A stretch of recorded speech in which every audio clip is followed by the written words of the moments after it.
성경 봉독 누가복음 11장입니다.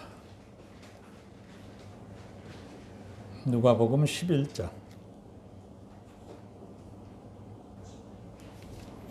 5절로부터 13절까지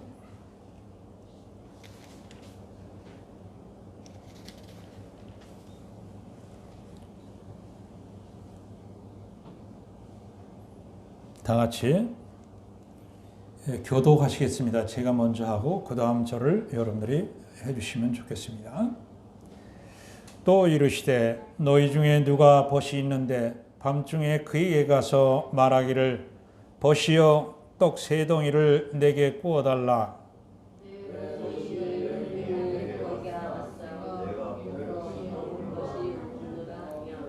그가 안에서 대답하여 이르되 나를 괴롭게 하지 말라. 문이 이미 닫혔고 아이들이 나와 함께 침실에 누웠으니 일어나 네게 줄 수가 없노라 하겠느냐.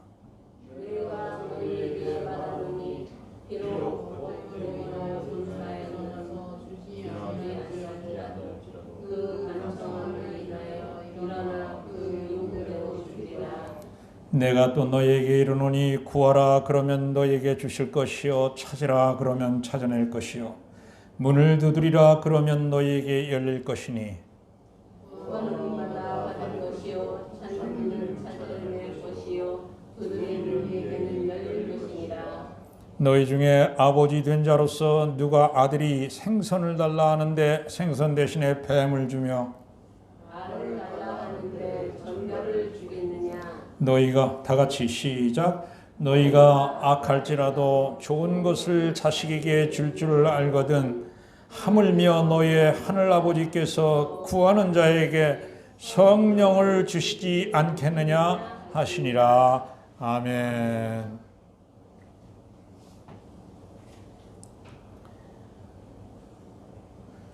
오늘 이 말씀을 기초로 해서 강청함의 비유라고 하는 제목으로 말씀을 드리도록 하겠습니다. 오늘 설교 말씀 제목을 생각하면서 이래도 될까 이런 생각을 했어요. 그것은 왜냐하면 8절에 있는 간청함이라고 하는 말이 있는데 우리는 지금 개역 개정판을 쓰고 있어요. 그런데 성경은 개역 개정판 이전에 개역 한글판이라고 하는 성경을 썼었어요. 그때에는 이 간청함이라는 말 대신에 강청함이라는 말로 되어 있었어요.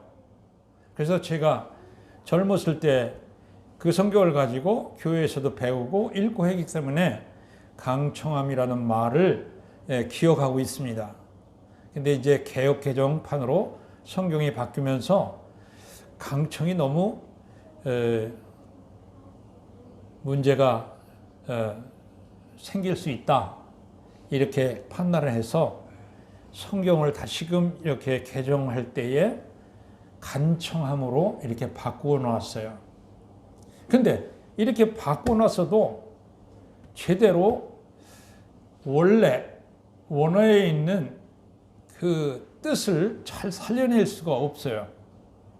그래가지고 오늘 그런 문제 때문에 생기는 오류를 좀 바로잡고 또 기도할 때에 우리가 여기에 가르쳐준 말씀대로 잘 하나님께 드리는 그러한 일이 있었으면 좋겠다 하는 생각에서 오늘 이 말씀을 가지고 준비를 했습니다.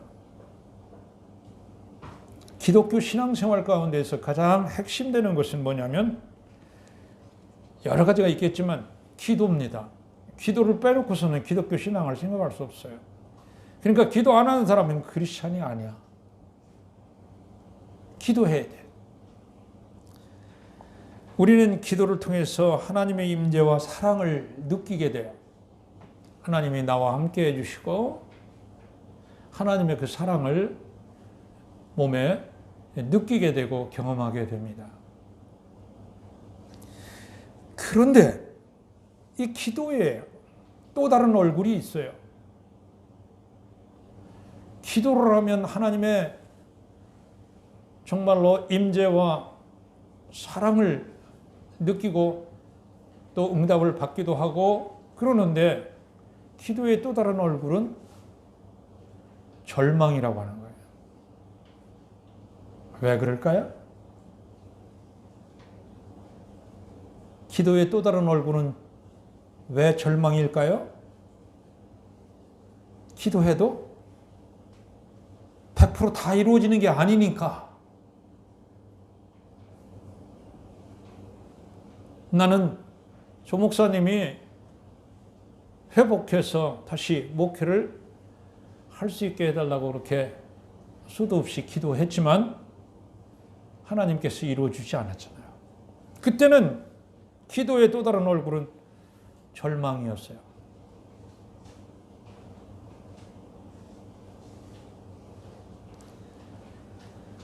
그런데 기도가 우리에게 절망이 되는 이유가 있어요. 잘못 생각하기 때문에 절망을 느끼게 되는 거예요.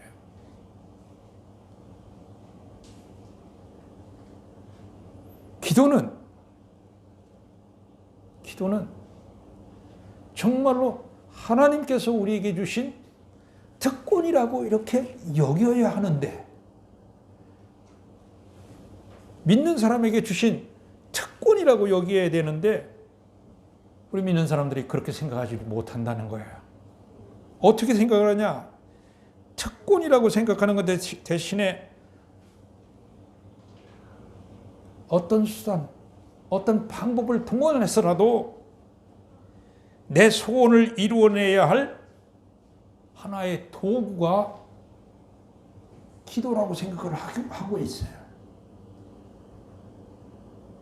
내가 어떻게든지 하나님께 얻어놔야 할 그런 방법과 수단으로서 기도를 생각하고 있다 이 말이에요. 이렇기 때문에 기도하다가 이루어지지 않으면 절망 속으로 빠지는 거예요.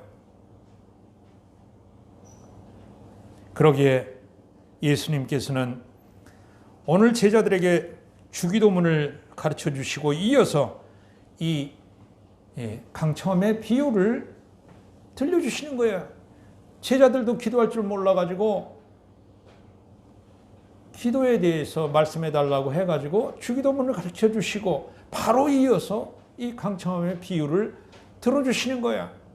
그러면서 너희들이 하나님은 너희에게 좋은 것을 주시기를 원하지만 너희들이 구하지 않고 그렇기 때문에 너희들이 받지 못한다. 그러면서 구하라. 그러면 너희가 얻을 것이요. 찾으라. 그러하면 찾아낼 것이요. 두드리라. 문을 두드리라. 그러면 열리리라. 이렇게 말씀하신 거 아니에요. 그러면서 심지어는 우리가 악할지라도 우리 자녀들이 우리에게 뭘 원하면 우리가 악할지라도 그 자녀들한테 좋은 것으로 주지 않느냐 하면서 하나님은 어떠하시겠느냐? 우리가 기도하면 정말로 좋은 것으로 주시려고 준비를 하고 있다. 이런 말씀이 오늘 우리가 읽은 말씀 속에 담겨져 있는 말씀이에요. 그래서 오늘 이 강청함이라고 하는 데에서 파생시킬 수 있는 다소간의 오해를 불식하기 위해서 말씀을 준비했습니다.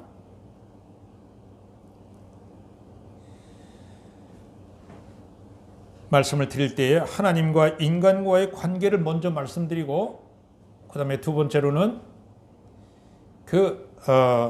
강청함의 비유에 나타난 그러한 기도의 모습을 우리가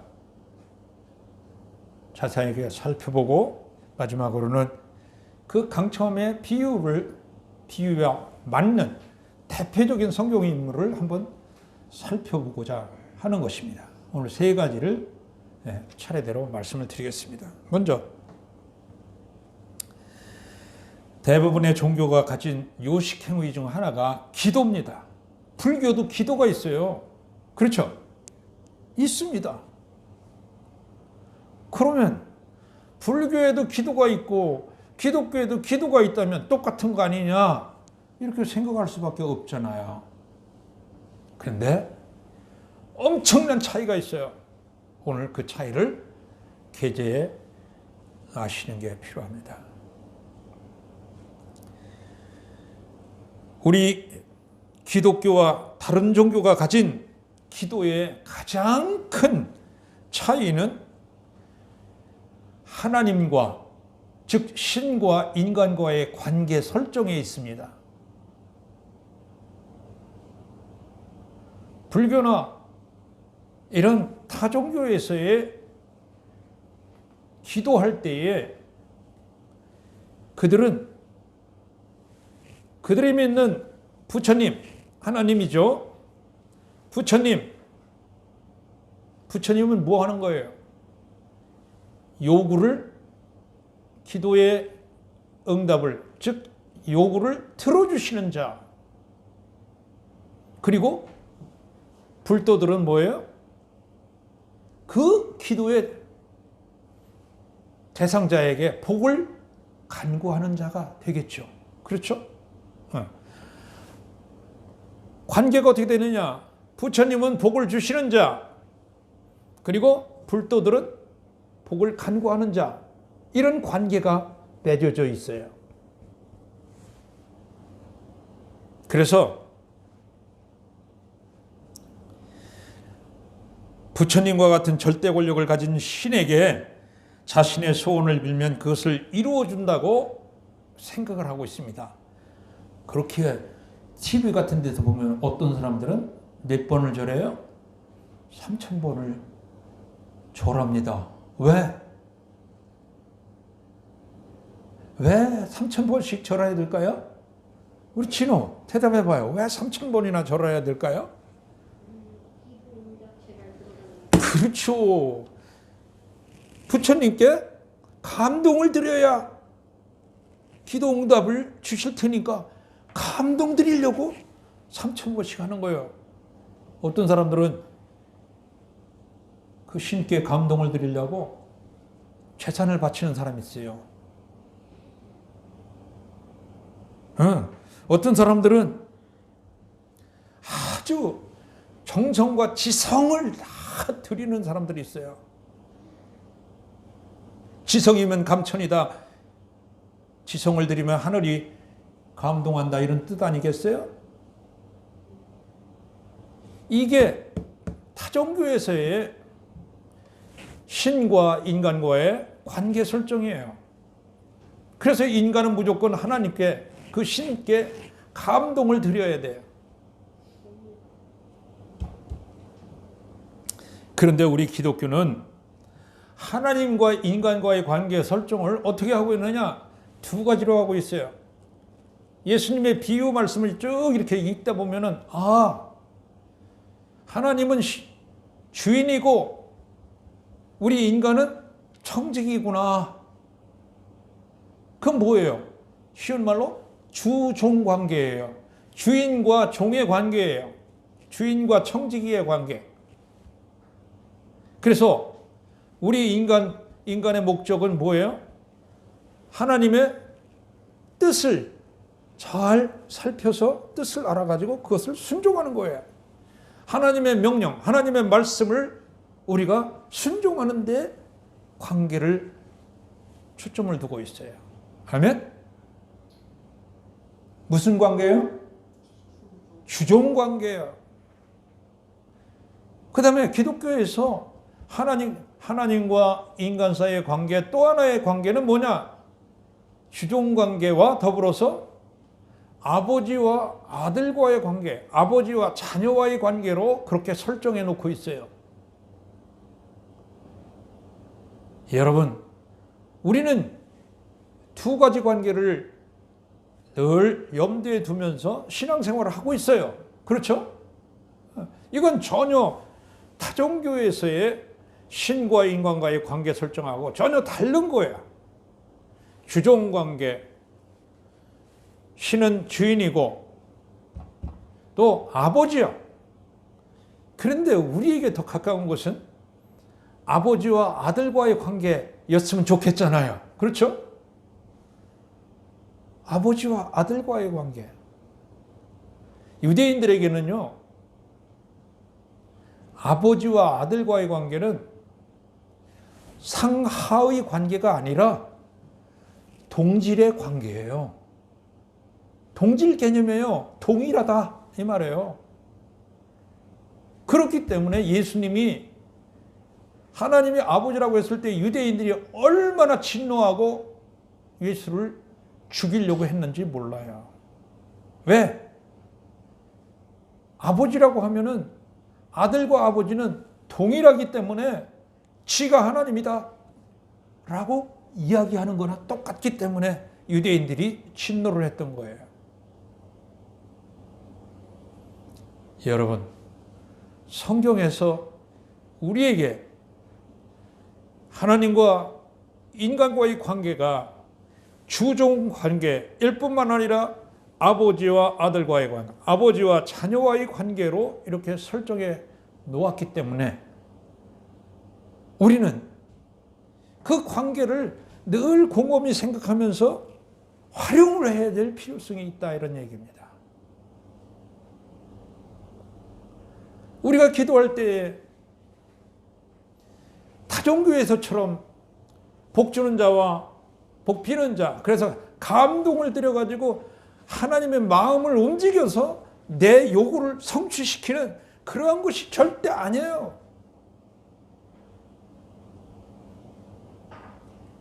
우리 기독교에서는 그 하나님이 아버지시기 때문에 우리가 기도를 하는 거예요. 아멘? 우리는 자녀야. 그래서 아버지와 자녀 사이에는 동일할 뿐만 아니라 친밀감이 있잖아요.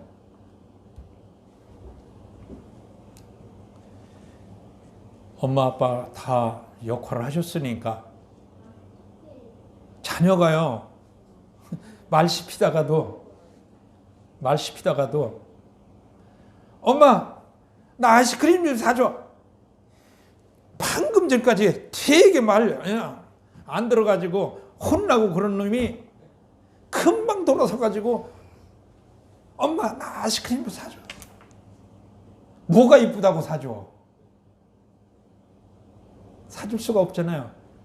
그런데 오늘 아버지와 아들과의 관계 이것 때문에 우리는 그렇게 할 수가 있다는 거예요.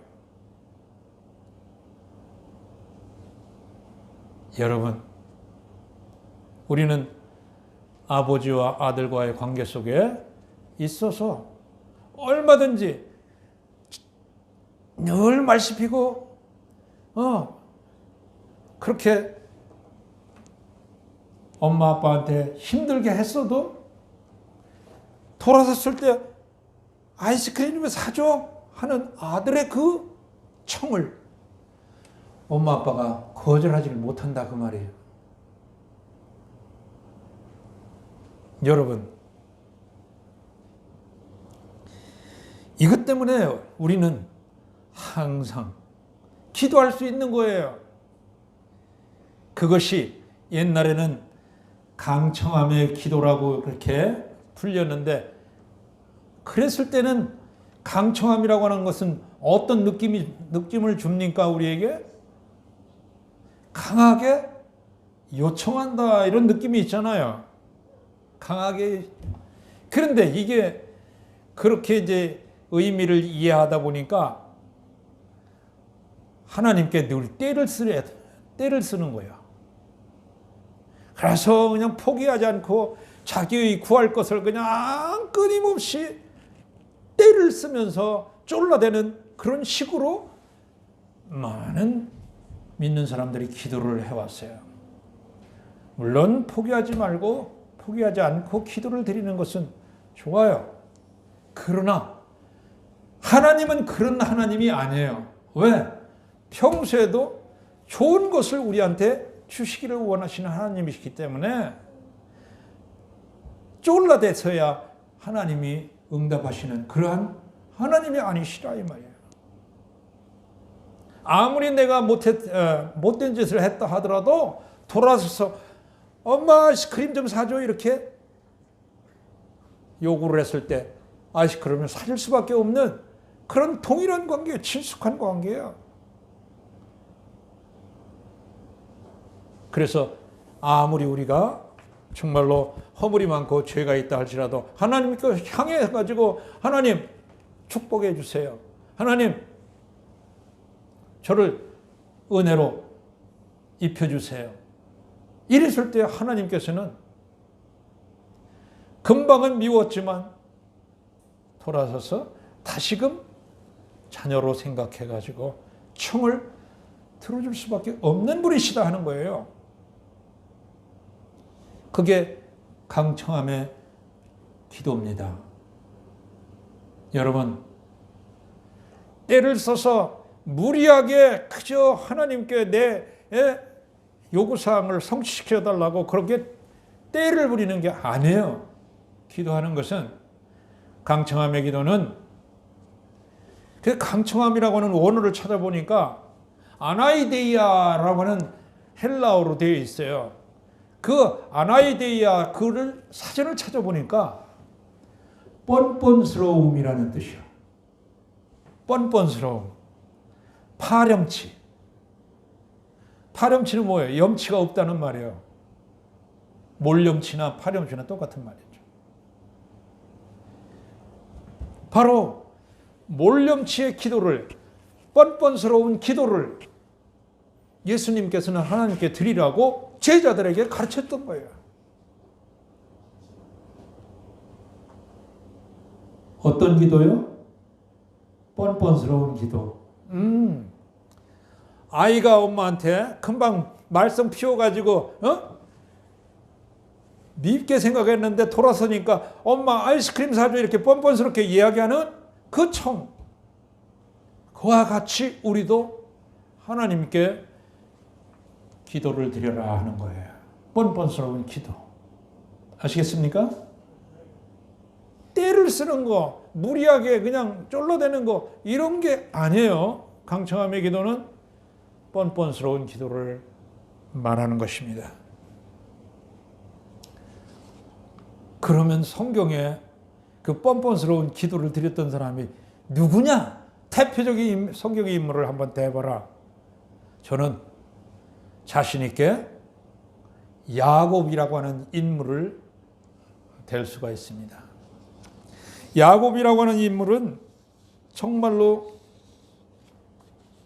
얼마나 머리가 잘 돌아가는 야바위꾼이라고 할 정도로 그렇게 머리가 잘 돌아가는 자기 이익을 잘 챙기는 그런 인물인지 몰라요. 쌍둥이로 태어나가지고 형의 뒷발을 잡고 나왔어요. 단 몇 초 사이에 동생이 된 거야.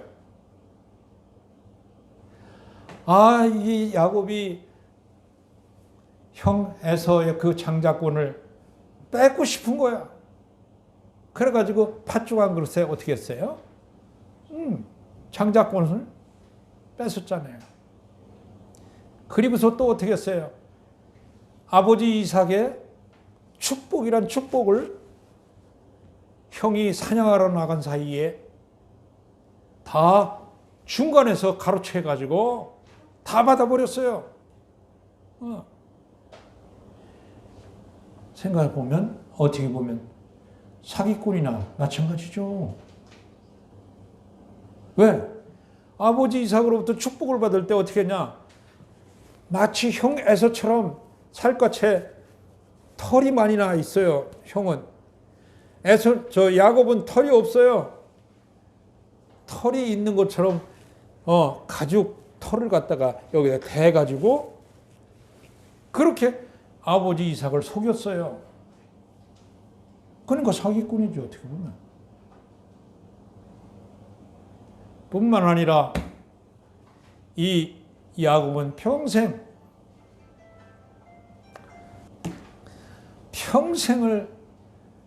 살면서 자기 사랑, 자기 이익, 이런 것에 아주 굉장히 관심을 많이 두었던 사람이에요. 다른 사람에게 돈도 인색하고 그렇게 굴었던 사람이에요. 그래서 결국에 어떻게 됐습니까? 그가 외삼촌 집에서 오랜 세월 동안 일해주고 거기에서 부자가 돼서 결혼하고 자식들을 낳아가지고 고향으로 들어오는 그 도중에서 이제 가만 생각해 보니까 자기가 속여 먹었던 형이 내가 온다는 소식을 들면 지금도 칼을 갈고 있는데 큰일 났다 싶어갖고 하나님께 오는 도중에 기도를 했어요. 기도를 하면서 밤을 새워가면서 기도를 하는데 지가 그동안에 인생을 살면서 험한 날을 다 보낸 사람이 하나님께 기도할 것은 뭐가 있겠습니까? 그런데도 불구하고 그 하나님이 자신을 자녀로 삼아주고 내가 네 길을 평안하게 돕겠다 이렇게 약속한 약속을 믿고 그 밤에 천사와 씨름을 했어요. 밤새도록.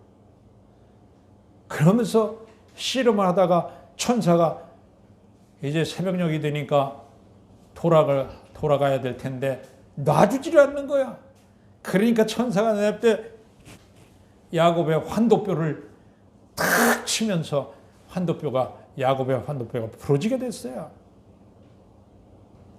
그런데도 천사를 붙잡고 놔주질 않았어요. 그러면서 한 말이 바로 강청함의 기도를 드렸다는 거예요.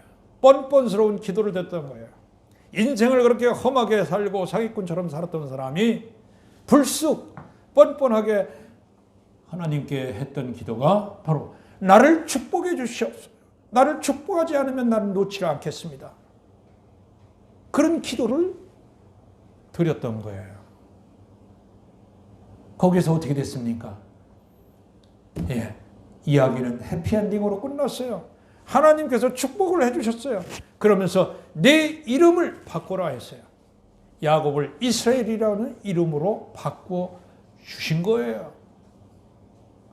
그러면서 하나님께 응답을 받고 나오면서 이제 형을 만났는데 그 원수같이 칼을 갈았던 형이 아우 동생을 봤을 때 어깨를 서로 끌어안고서 거기서 화해를 했어요. 여러분, 우리도 이와 같이 날마다 정말로 내 삶의 어떤 목표를 가지고 살 때에 인간의 욕심 그리고 내가 주인이 돼가지고 내 뜻대로 뭔가를 하고자 했던 이런 허물을 가지고 있지만 또 우리가 마음이 선하지 못하고 악한 마음이 있지만 정말로 하나님께 뻔뻔스럽지만 불쑥 내던지는 기도, 그 기도가 바로 우리가 드려야 할 또 예수님이 제자들에게 가르쳐준 방식의 기도라고 하는 것을 깨닫고서 그런 식으로 하면 됩니다. 날마다 교회에 와가지고 자리를 차지하고 하나님께 졸로대고 또 무리하게 그냥 그렇게 때를 쓰는 그런 기도를 의미하는 것이 아니라고 하는 사실을 분명히 깨닫고 그 기도를 드리기 전에 기도의 의미를 우리가 생각하면서 아버지와 자녀의 관계, 오늘 여기 본문에서는 뭐라고 나왔어요? 지라고 하는 말이 나오잖아요.